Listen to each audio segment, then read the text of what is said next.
Starsky and Hutch thrilled audiences in the 1970s with high-octane action and the unbreakable bond between two legendary detectives. But behind the glamour, many of the show's stars passed away under haunting circumstances, from devastating illnesses to shocking, unforeseeable accidents.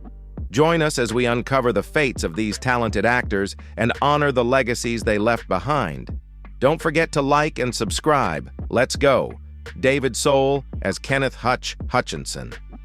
David Soul, born David Richard Solberg, was born on August 28, 1943 in Chicago.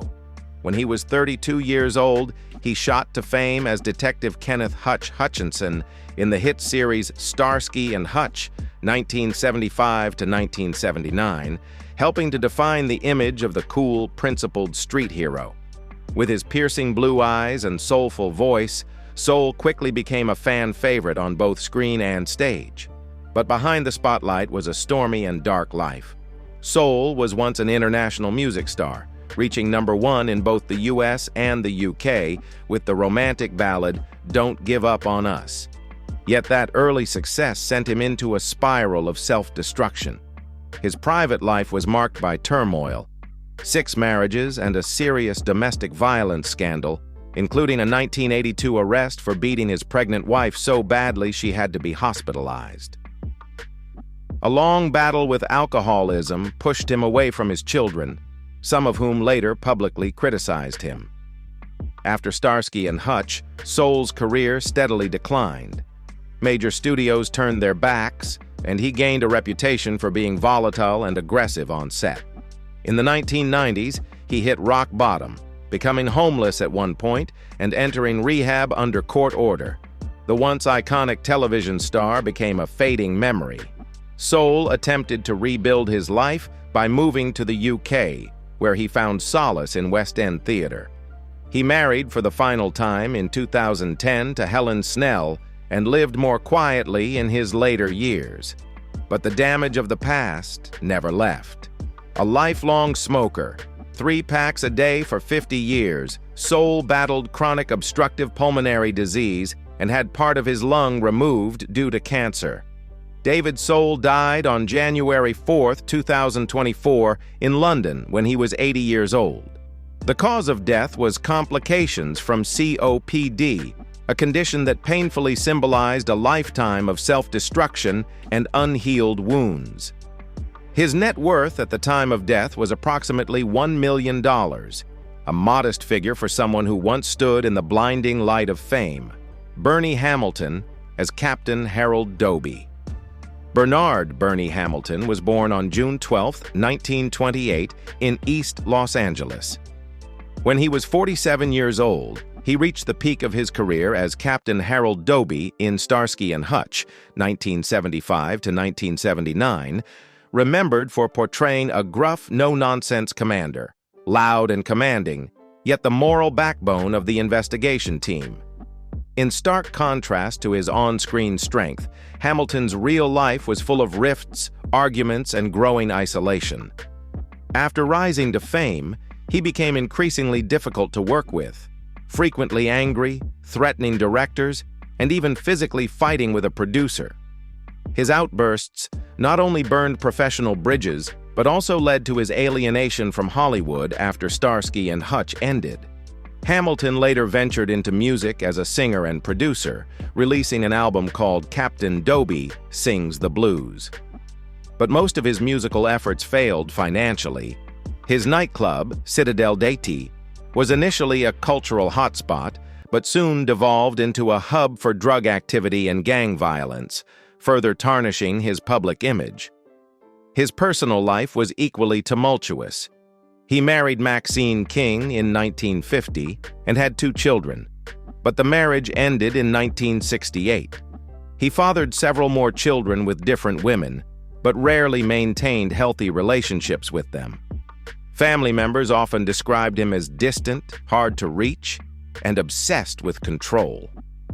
Bernie Hamilton died of cardiac arrest on December 30, 2008, when he was 80 years old.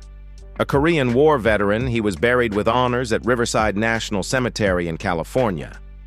At the time of his passing, His net worth was about $500,000, mostly residuals from his brief period in the spotlight. Michael Conrad as Captain Mike Ferguson. Michael Conrad was born on October 16, 1925. When he was 50 years old, he appeared in Starsky and Hutch as Captain Mike Ferguson, a supporting role, yet memorable for his toughness, grit, and the quiet exhaustion of a seasoned officer. But Conrad's greatest performance came later as Sergeant Phil Esterhaus in Hill Street Blues, which earned him back-to-back Emmy Awards in 1981 and 1982. That success seemed like a long overdue reward after decades of minor roles. But off-screen, Conrad's life was filled with chaos.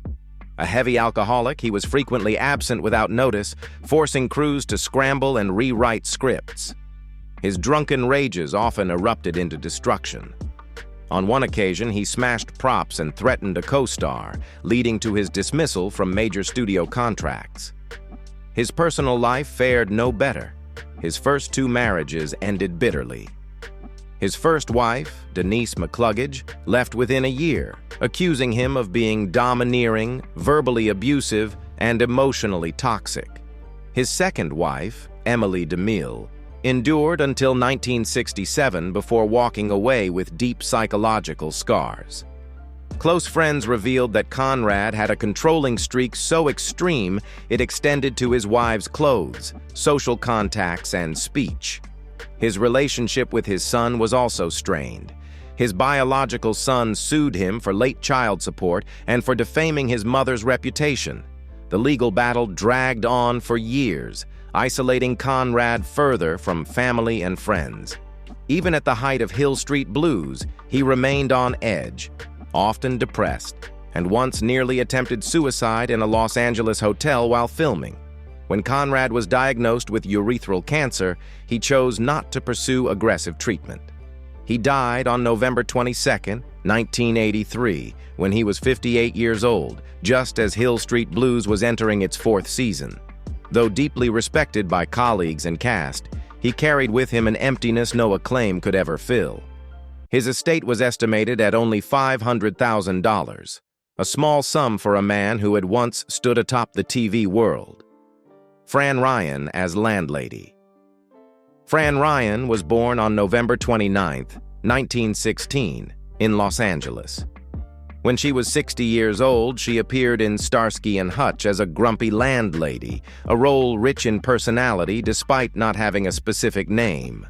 On screen, she embodied the strong, middle-aged woman. But in real life, Fran's world was filled with unrelenting tragedy. In the span of just 2 years, Fran lost both of her husbands in horrific plane crashes. Walter died in 1951 while she was pregnant with their first son, and Howard died in 1953. His body never found. A single shoe, a few combs, and a pair of glasses were all that remained at the crash site.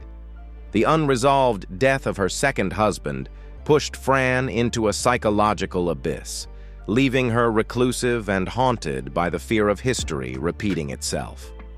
Her only son, Christopher, grew up in the silent love of a single mother, but eventually fell into addiction. He died of a drug overdose before turning 30, leaving Fran with an irreparable wound. The same woman who had once brought joy to a generation of children through shows like New Zoo Review and Sigmund and the Sea Monsters now faced a hollow, soul-crushing loneliness. Disillusioned with the entertainment industry, Fran once sued a major television network for age discrimination, but the case failed, leaving her increasingly isolated in the acting world. Rumors about her unstable temperament, hoarding tendencies, and random fits of rage only added to the misunderstandings. Some younger actors were even warned before working with her.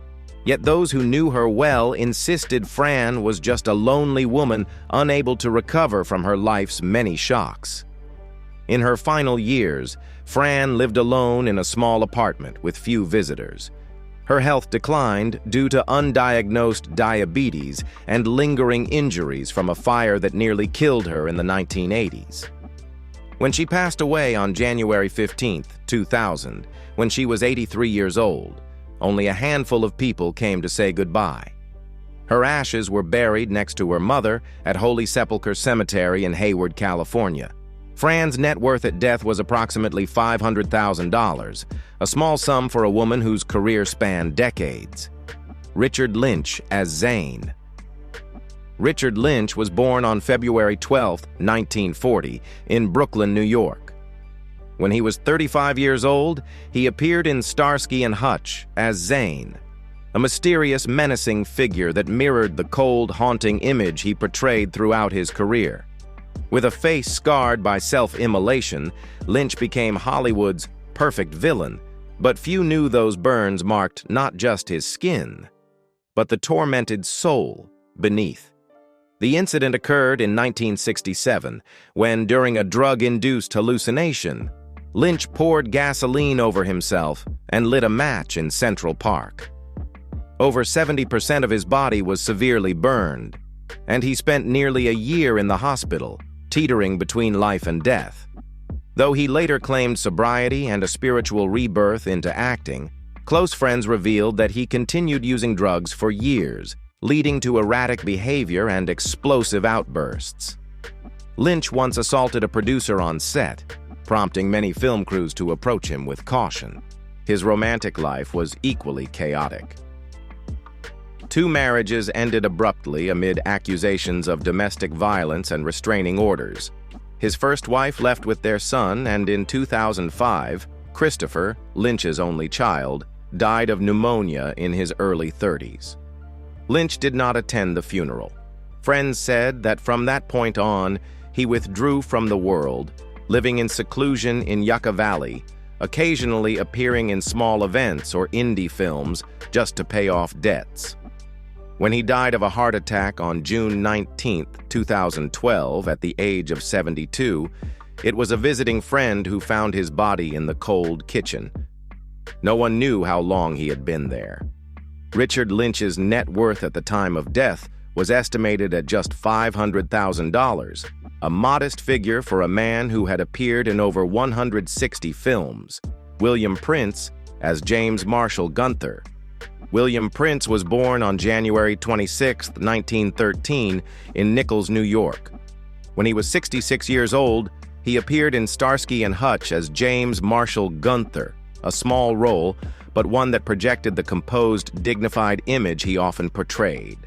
Yet behind that poise was a life full of poor decisions, personal collapse, and lingering regret. His seemingly solid marriage to actress Augusta Dabney, his longtime co-star in theater and soap operas, ended bitterly after a string of affairs, public arguments, and legal disputes. Tabloids eagerly capitalized on the family drama, and William's only son, once close to him, cut all ties, accusing his father of emotional neglect and absence. The fallout hit Prince hard, especially as he struggled to balance faded stardom with a stark new reality. Although he was classically trained and a founding member of the Actors Studio, Prince never achieved true A-list status. He was often labeled the gentleman actor. He publicly criticized producers for favoritism and losing roles unfairly, outspokenness that led many studios to blacklist him. His career plateaued, from leading roles on Broadway to forgettable TV cameos. In his final years, he lived alone in Dobbs Ferry, New York. Neighbors rarely saw him except for slow walks around the block, his eyes distant. Old friends no longer visited, and relatives had disappeared. William Prince died on October 8, 1996, when he was 83 years old, at Phelps Memorial Hospital. His net worth was estimated at just $500,000, much of it depleted after his costly divorce and years of professional stagnation. Lynn Marta as Helen Carnahan. Lynn Marta was born on October 30, 1945, in Somerville, New Jersey. When she was 30 years old, she appeared in 3 episodes of Starsky and Hutch, each time portraying a different character, always with a blend of gentle charm and rebellious allure. But her real life held one tragedy after another. After a brief, failed marriage to actor Brick Houston, Lynn entered an ambiguous relationship with Starsky and Hutch lead David Soul. Though the media called it an open relationship, insiders described it as deeply fraught and fueled by jealousy. They lived together for years, but saw other people, only to reunite in constant simmering conflict. On one occasion, neighbors heard shouting and crashing furniture, but no one intervened. It was routine in that house. Lynn's fame faded as brief affairs with married actors caused her to be ostracized in the same industry that once embraced her. Family stopped calling. Colleagues kept their distance. Film offers dwindled. On set, she appeared fatigued, sometimes disappearing without notice. Her name became synonymous with all-night parties, long drinking binges, and whispered rumors of drug use. Producers hesitated to sign long-term contracts. Her career slipped into instability. In 1989, Lynn became a direct witness to the murder of actress Rebecca Schaeffer. The incident was a psychological blow that pushed her further into isolation. When diagnosed with cancer in 2022, she declined treatment, perhaps too weary after decades of silent suffering.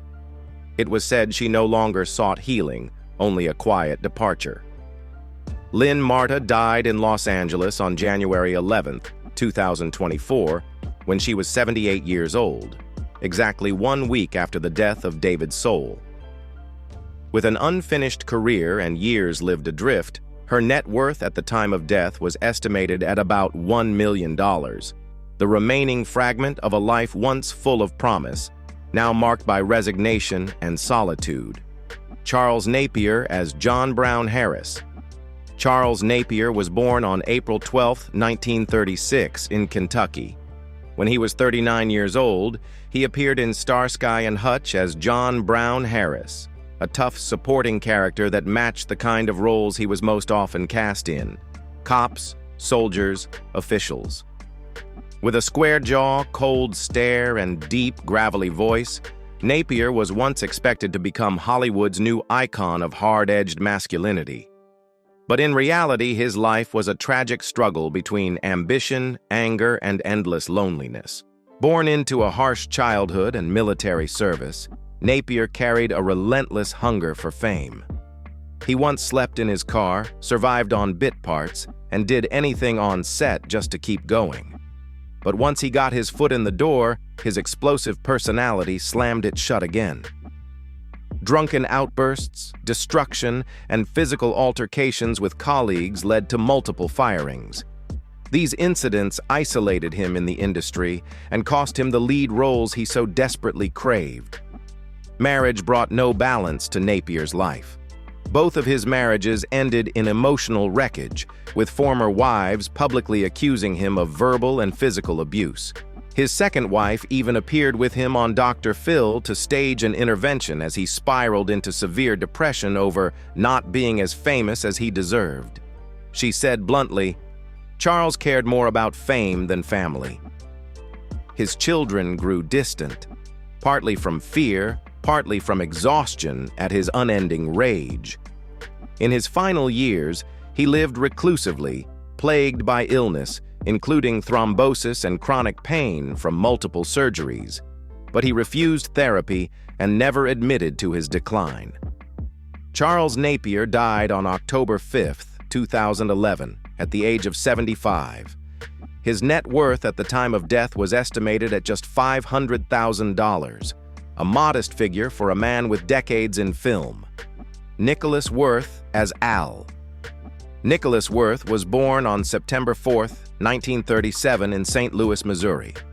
When he was 39 years old, he appeared in Starsky and Hutch as Al, a minor but menacing character, in line with the type he was always cast as: henchmen, creeps, and unlovable villains. With his hulking physique and fierce gaze, Worth left an impression. But that same on-screen image contributed to a painful, conflicted life off-camera. During the height of his bodybuilding years, Worth began abusing steroids to maintain his build for action roles.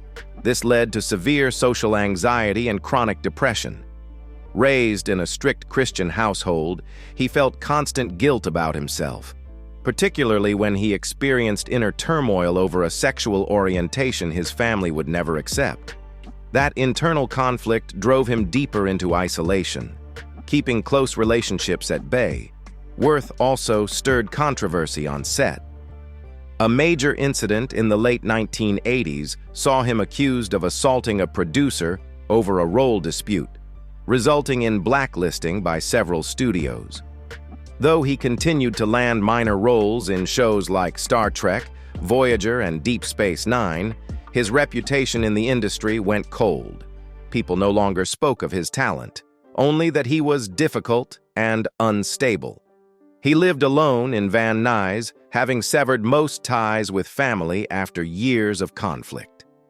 Former colleagues recalled how he became a recluse, rarely leaving home and turning down reunion invitations. Nicholas Worth died of heart failure on May 7, 2007, at the age of 69, in a small California hospital.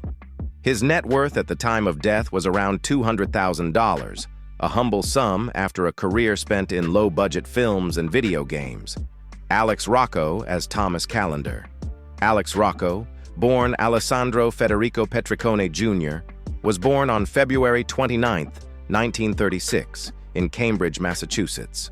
When he was 41 years old, he appeared in Starsky and Hutch as Thomas Callender, a dark and calculating villain, not unlike his real-life past. That role, and many of the mafia characters he later played, echoed the man he used to be. Rocco's early life was entangled with the notorious Winter Hill Gang. He was arrested and charged for assault, vandalism, and even suspected of being an accomplice in a gang-related murder during Boston's criminal wars.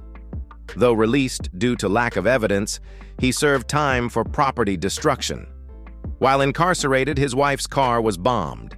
Upon release, he divorced, cut ties with Boston, and flipped a coin. Heads for Miami, tails for California. It landed tails, and Hollywood welcomed a former criminal with a dream to start over. But the past never quite let go. Throughout his acting career, Rocco battled the stigma of his criminal background.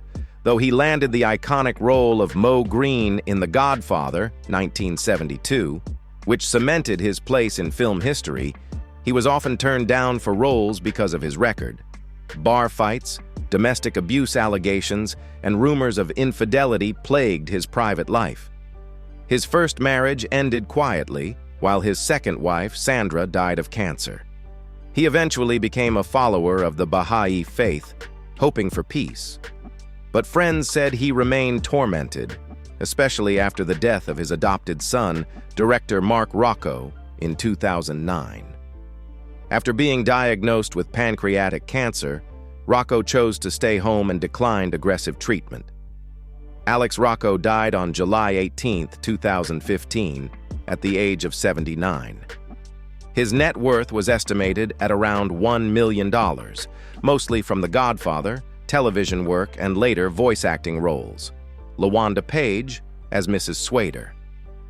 LaWanda Page, born Alberta Richmond, was born on October 19, 1920, in Cleveland, Ohio.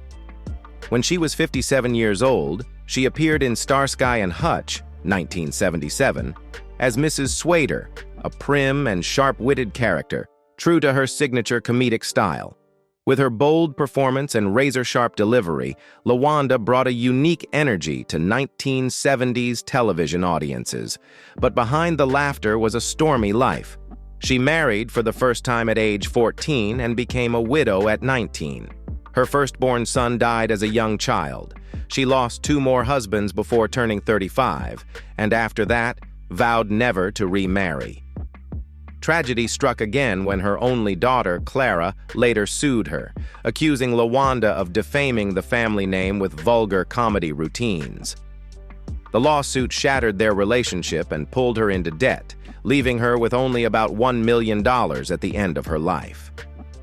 Beyond emotional pain, Page faced physical suffering.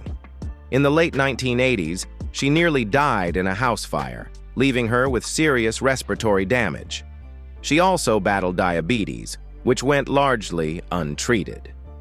In her final years, she still appeared in small projects and occasionally preached at Holiness Church, but her health steadily declined. On September 14, 2002, LaWanda Page died at the age of 81 from a heart attack brought on by diabetes complications. She was buried in an outdoor mausoleum at Inglewood Park Cemetery, California, resting among many of the black icons she once inspired. Paul Burke as Lieutenant Ted Cameron. Paul Raymond Burke was born on July 21, 1926 in New Orleans, Louisiana.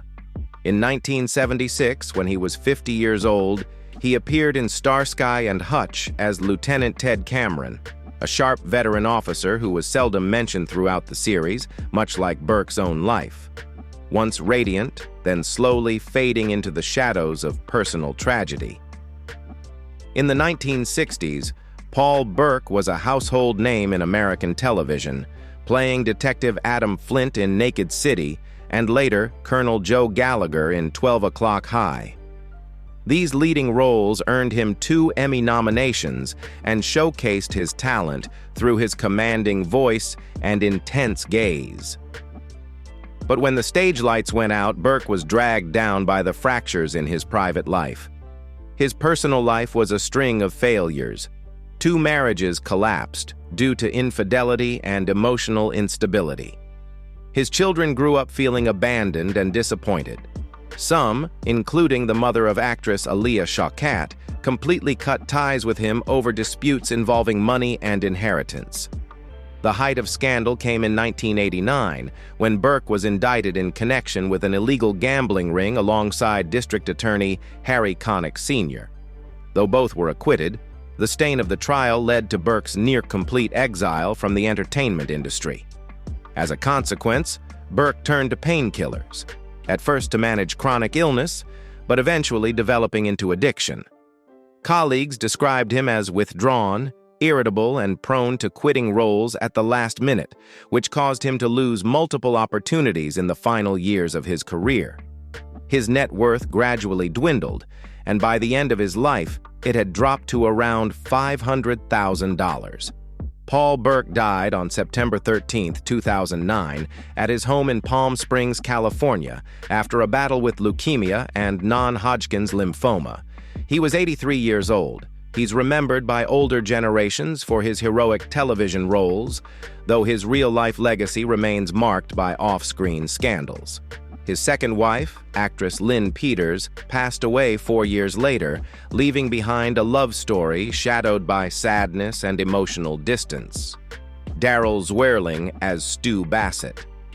Daryl Zwerling was born on September 9, 1928, in Pittsburgh, Pennsylvania.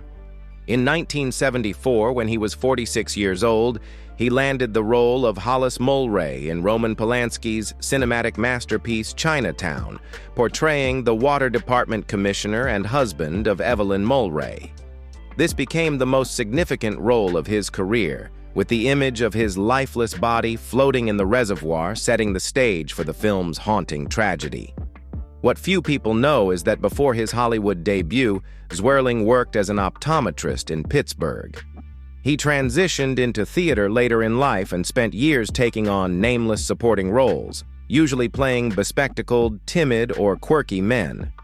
His part as Mr. Charney, a laryngitis-stricken voice actor in a 1973 episode of The Mary Tyler Moore Show, exemplifies the types of fleeting roles he often received.